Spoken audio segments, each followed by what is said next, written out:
Bonjour à tous, bienvenue sur la chaîne qui parle de vrais crimes. N'oubliez pas de vous abonner pour suivre tous les épisodes. Aujourd'hui, nous allons vous montrer le quartier calme et bourgeois de Shaker Heights, dans l'Ohio. Mais sous la surface de cette société parfaite, un mauvais plan était en cours d'élaboration qui mènerait au meurtre. Et c'est l'histoire de la façon dont le besoin fou d'un mari d'épouser la fille de sa femme l'a poussé à empoisonner sa femme. Carol McMillan avait 48 ans et vivait à Shaker Heights, Ohio. Elle avait de grands rêves et une famille aimée.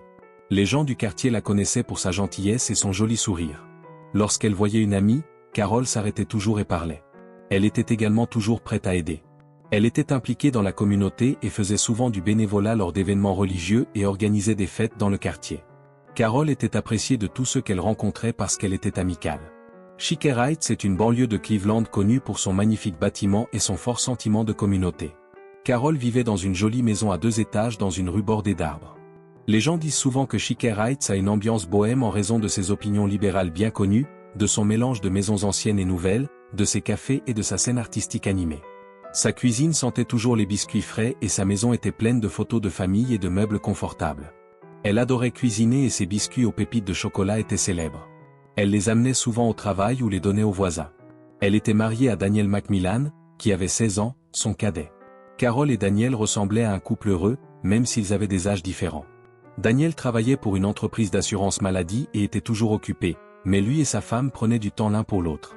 Leur fille issue d'un précédent mariage, Sarah Levinsky McMillan, vivait avec eux. Ils étaient mariés depuis 5 ans. Sarah était intelligente et motivée. Elle voulait devenir médecin et étudiait à l'université pour devenir médecin. Carol était très fière de sa fille et faisait tout ce qu'elle pouvait pour l'aider. Carol préparait un voyage en famille à Orlando dans les semaines précédant sa mort. Elle parlait tout le temps du voyage parce qu'elle en était très excitée. Elle emballait sa nouvelle valise avec des vêtements d'été, de la crème solaire et de nouvelles chaussures depuis qu'elle venait de l'acheter. Carol attendait avec impatience le voyage avec sa famille et adorait passer du temps avec eux. Mais la joie de Carol ne durera jamais, car elle a été retrouvée morte chez elle le matin du 17 avril 2019. La ville de Shaker Heights commençait tout juste à se lever le 17 avril 2019. Comme la plupart des jours de printemps dans l'Ohio, le temps était frais et nuageux. Seuls quelques lève-tôt promenaient leurs chiens ou prenaient un café chez Starbucks. Le quartier était plutôt calme. Il y avait quelque chose qui n'allait pas chez Carol McMillan ce jour-là. Elle avait toujours été une lève-tôt. Ma fille Sarah Levinsky McMillan, âgée de 19 ans, est descendue à la cuisine vers 8h30. Sa mère était allongée sur le sol, sans bouger. Il y avait une canette de la boisson préférée de Carol et d'Amérique à proximité.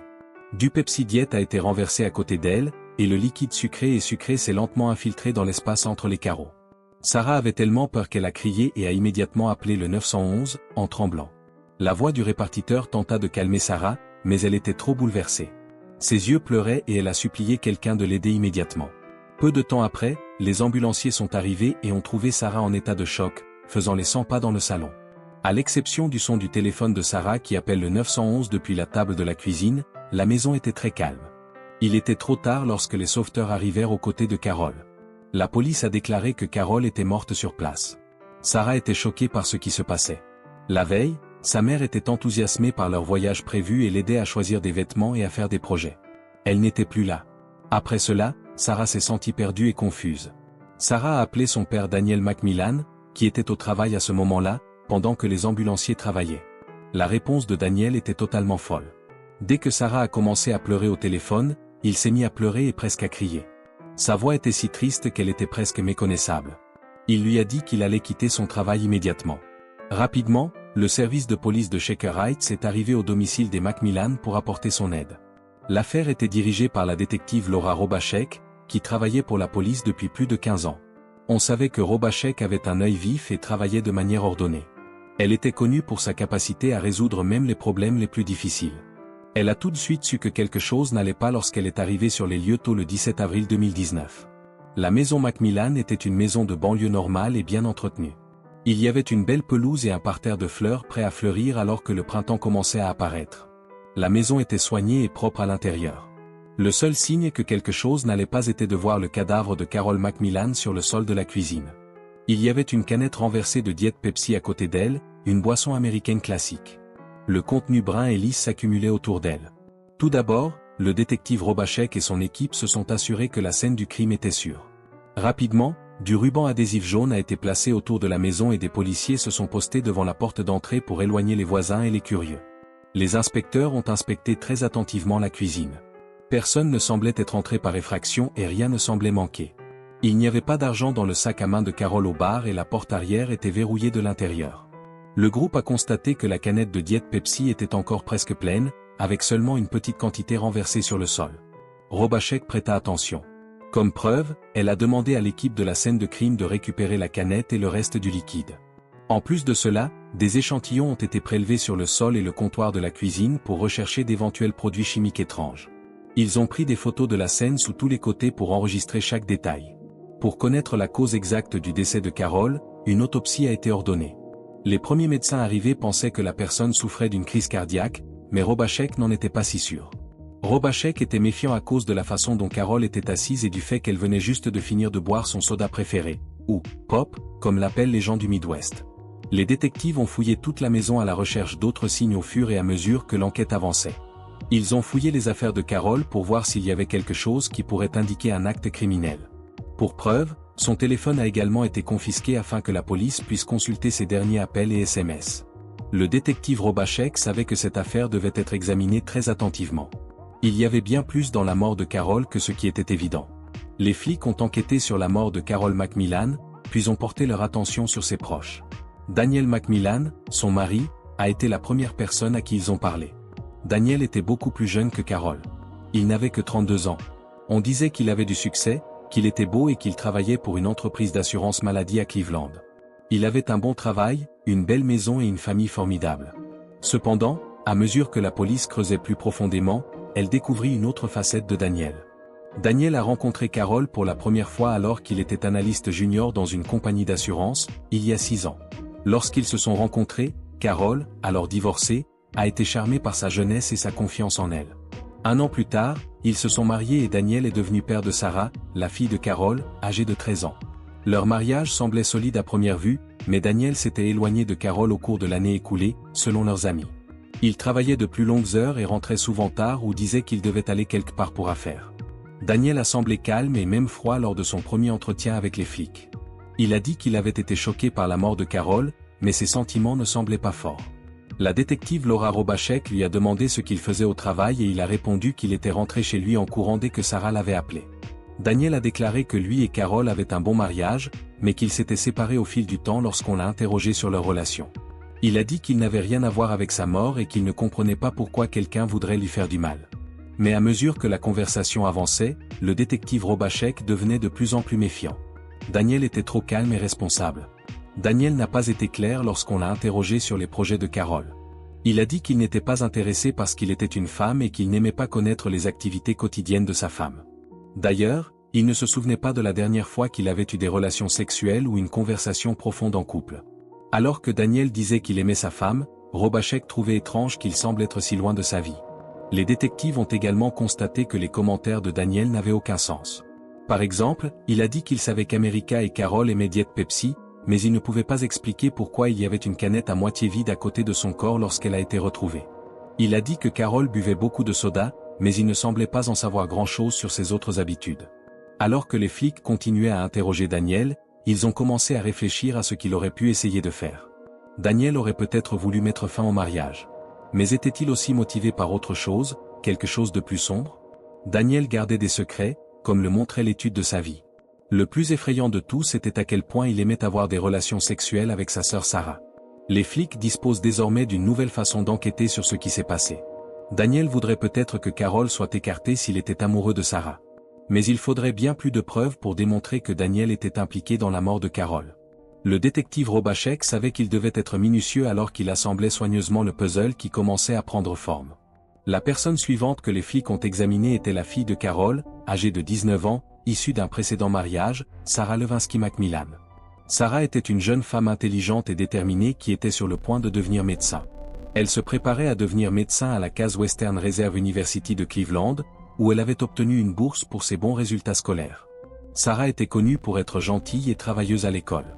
Pendant son temps libre, elle faisait souvent du bénévolat dans les hôpitaux locaux et enseignait à d'autres étudiants issus de familles à faible revenu, ce qui était courant à Shaker Heights. Carol, la mère de Sarah, a toujours été une source d'inspiration pour elle. Sarah considérait Carol comme forte et gentille. Ils étaient très proches et passaient souvent le week-end à faire du shopping, à regarder des films ou simplement à rester ensemble au lit et à parler de leur vie. Carol avait toujours été là pour Sarah, surtout après la mort de son vrai père alors qu'elle était enfant. En raison de cette perte, le lien entre la mère et la fille était très fort, ce qui a aggravé encore davantage le choc de la mort de Sarah causée par Carol. Lorsque les flics se sont approchés de Sarah pour la première fois, elle était clairement bouleversée. Cela lui faisait encore plus mal d'avoir perdu sa mère et de se retrouver ensuite dans une impasse. La police a demandé à Sarah ce qu'elle faisait pendant qu'elle préparait son examen de biologie. Elle a dit qu'elle avait fait une pause pour prendre une collation. Elle entra dans la cuisine et vit sa mère allongée sur le sol, sans bouger. Il y avait une canette de Pepsi Diet à côté d'elle. Sarah a appelé le 911 par peur, espérant contre tout espoir qu'il n'était pas déjà trop tard. Sarah s'est montrée coopérative pendant la conversation, mais elle était très bouleversée. Elle a dit que sa mère était récemment heureuse et satisfaite et qu'il n'y avait aucun signe de stress ou de tristesse. Sarah a dit que sa mère était appréciée de tous ceux qui la connaissaient, donc elle ne pouvait penser à personne qui voudrait blesser Carol. La police a interrogé Sarah sur ses liens avec Daniel, son beau-père.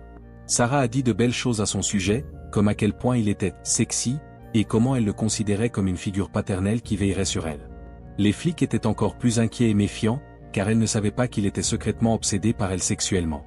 Alors que la police enquêtait davantage sur la vie de Sarah, elle n'a trouvé aucune preuve qu'elle était impliquée dans la mort de sa mère. Son histoire ne collait pas. Sarah étudiait dans sa chambre lorsque le meurtre a eu lieu. Ses publications sur les réseaux sociaux sur l'école, ses amis, les causes politiques libérales et les examens à venir ont montré qu'elle vivait la vie d'une étudiante typique. Il n'y avait aucune indication de liens ou de comportements qui devraient être examinés. Cependant, la police ne savait toujours pas comment les choses se passaient dans la maison Macmillan. Ils se demandèrent si Sarah n'était peut-être pas un pion dans le plan de Daniel dont elle ignorait l'existence. Ils pensaient que Daniel était obsédé sexuellement par Sarah, ce qui pourrait signifier que Sarah avait également des ennuis.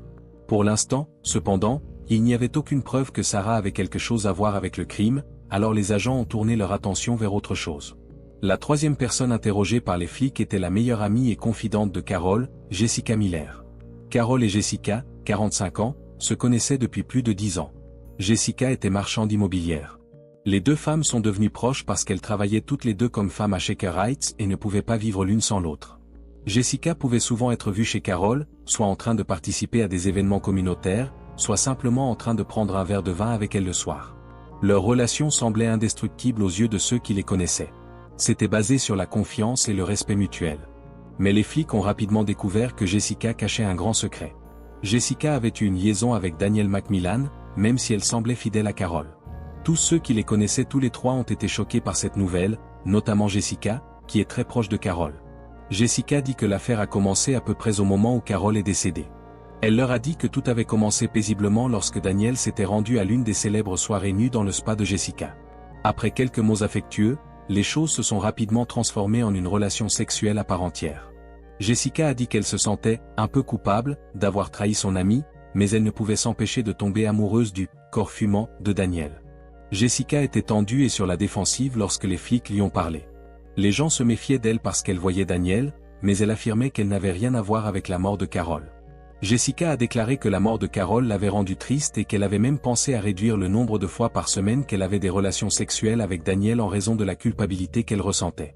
Elle a cependant dit que Daniel l'avait récemment abandonnée parce qu'il était amoureux de quelqu'un d'autre, ce qui lui avait brisé le cœur. Jessica ne connaissait pas l'autre dame, mais elle pensait qu'il s'agissait peut-être d'une femme plus jeune, peut-être Sarah. La police a posé davantage de questions à Jessica sur sa relation sexuelle avec Daniel et sur l'endroit où elle se trouvait le jour de la mort de Carol. Jessica a déclaré qu'elle avait assisté à une exposition immobilière à Cleveland Heights et qu'elle avait des acheteurs qui pouvaient confirmer son histoire. Les flics ont vérifié et ont découvert que Jessica était avec des clients au moment du meurtre. Mais ils ne pouvaient pas exclure la possibilité que Jessica soit impliquée d'une manière ou d'une autre, car elle traversait de nombreux problèmes émotionnels et était jalouse des sentiments changeants de Daniel. Même si Jessica avait une bonne excuse, elle faisait toujours l'objet d'une enquête. C'était un personnage difficile dans cette affaire, car elle avait une liaison avec Daniel et était très proche de Carol. Les flics ont dû se demander si la colère et la tristesse de Jessica n'avaient pas pu la pousser à faire quelque chose de terrible. Mais comme il n'y avait aucune preuve solide la liant au crime, Jessica se trouvait dans une situation difficile. Elle se sentait coupable d'avoir eu une liaison et triste d'avoir perdu son ami. Et, les vrais résolveurs d'affaires criminelles. Si vous souhaitez voir plus d'énigmes de meurtres réels, veuillez aimer et vous abonner à notre chaîne. D'ailleurs, avez-vous des idées sur cette affaire ? Voulez-vous que nous examinions votre propre cas? Dites-nous ce que vous en pensez. Véritable détective du crime, restez en sécurité. Le 27 avril 2019, juste après 9 h du matin, le temps à Shaker Heights était frais et nuageux, comme la plupart des sources de l'Ohio. Alors que les détectives cherchaient encore des indices, ils ont obtenu un grand succès dans l'affaire. Le rapport de test du laboratoire a montré que Carol McMillan est décédée des suites d'un empoisonnement au cyanure. Le poison avait été mis dans sa canette Diet Pepsi, ce qui prouvait qu'elle n'était pas morte de cause naturelle, mais qu'elle avait été tuée intentionnellement. L'équipe de recherche a été choquée lorsqu'elle a appris que le cyanure était utilisé comme arme. Le cyanure est un poison très rare et très mortel. Elle est souvent liée à des crimes très médiatisés et à l'espionnage. La police savait qu'il s'agissait d'un crime planifié parce que quelqu'un avait déployé de grands efforts pour planifier et exécuter le meurtre de Carol. La police a eu une meilleure idée de la direction de son enquête après avoir obtenu cette nouvelle preuve. Immédiatement, les policiers sont retournés sur les lieux du crime pour rechercher tout signe de poison ou un moyen par lequel il aurait pu pénétrer dans la boisson de Carol. Ils ont examiné la canette Diet Pepsi, la cuisine qui l'entourait, ainsi que tous les récipients ou objets qui auraient pu entrer en contact avec le poison. Des psychiatres ont été appelés pour tout examiner, depuis les empreintes digitales de la canette jusqu'au reste de la boisson. Aucun signe direct de cyanure n'a été trouvé dans la cuisine, mais l'équipe médico-légale a trouvé du poison sur le bord de la boîte, ce qui prouve qu'il avait été délibérément mélangé au poison. La découverte a incité les gens à s'interroger davantage. Quel genre de personne avait le poison, et comment l'ont-ils introduit dans la boisson de Carol? Les flics ont commencé à enquêter sur le passé de tous les suspects pour voir s'ils avaient des antécédents de connaissance de produits chimiques ou s'ils avaient accès à des matières dangereuses. Ils ont également examiné les ventes récentes et les recherches sur le web qui auraient pu montrer que quelqu'un cherchait ou achetait du cyanure. Les agents savaient que se procurer du cyanure ne serait pas facile. La personne qui l'a utilisé a probablement réfléchi très attentivement. Les suspects ont également été soumis à davantage de pression suite à ces nouvelles informations.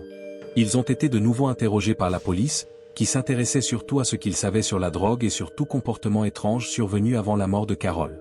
Les agents étaient déterminés à découvrir qui possédait les outils et le désir de commettre un crime aussi bien planifié. Maintenant qu'il existait des preuves solides du meurtre, l'enquête devenait plus importante à mesure que la vérité se rapprochait. Tôt le matin du 20 avril 2019, peu avant midi, les flics ont fait une découverte qui les a conduits directement vers le meurtrier.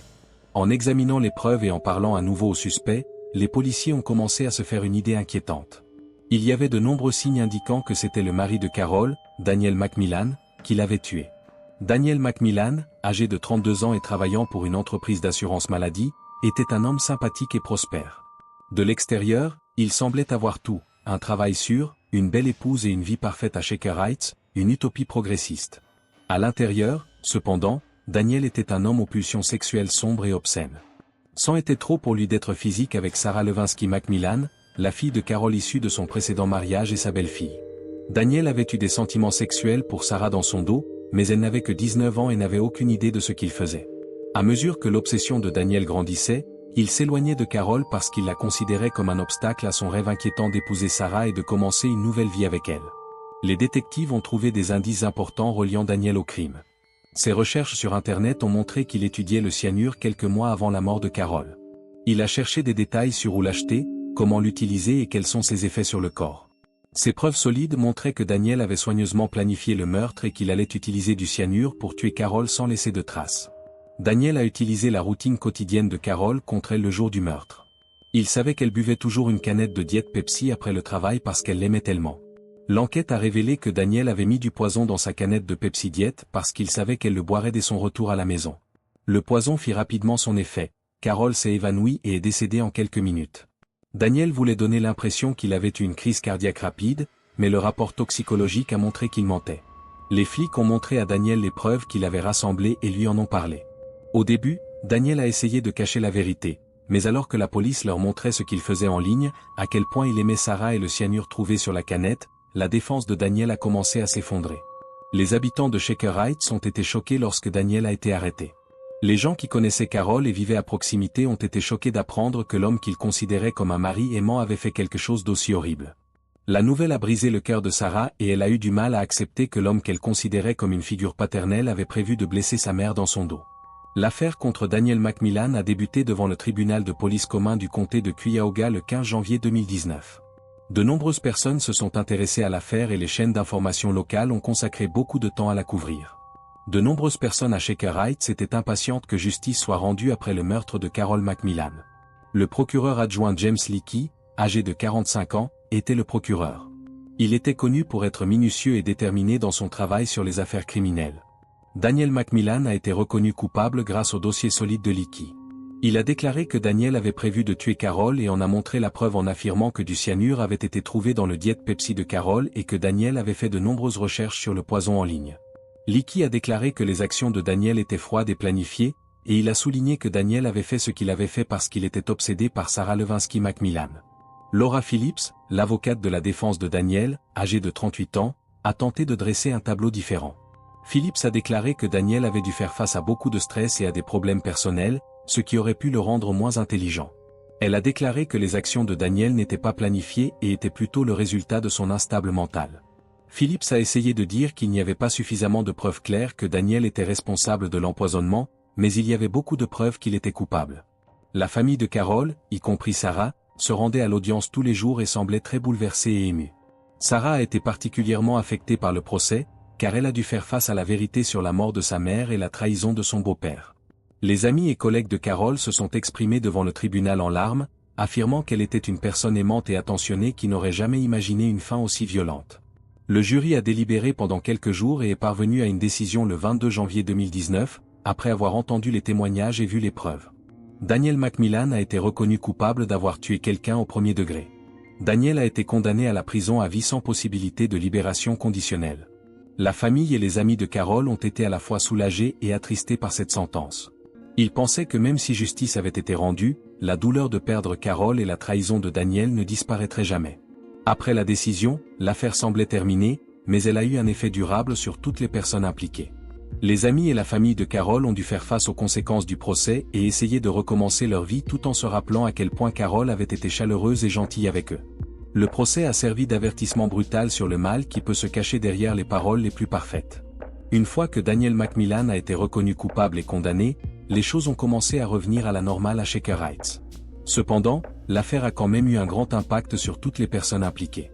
La famille McMillan ne sera plus jamais la même et la ville continue de subir les conséquences du crime. Le département de réadaptation et de correction de l'Ohio a pris Daniel McMillan et l'a mis au travail jusqu'à sa peine à perpétuité. Beaucoup de gens le connaissaient en prison après que son procès ait attiré beaucoup d'attention. Son séjour en prison était très différent de la vie luxueuse qu'il menait auparavant.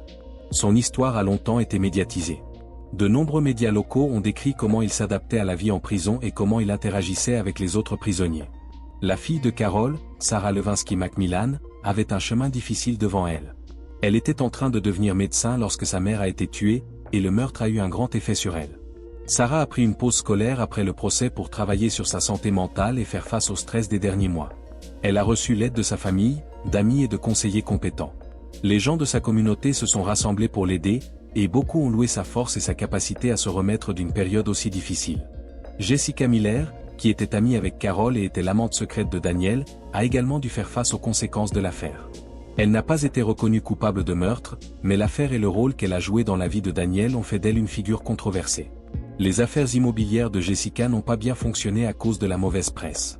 Elle a choisi de recommencer en déménageant dans une nouvelle ville. Elle espérait laisser le passé derrière elle et améliorer son travail et sa vie personnelle. Sa famille et ses amis ont travaillé pour revenir à la normale au fil du temps. Ils se sont attachés à garder un bon souvenir d'elle et à poursuivre le travail qu'elle aimait faire dans la communauté. Tout dans cette affaire nous rappelle clairement à quelle vitesse la trahison et la violence peuvent bouleverser une vie, laissant des cicatrices sur toutes les personnes impliquées. Merci d'avoir regardé, et si vous voulez voir beaucoup plus d'histoires incroyables, pensez à vous abonner à la chaîne.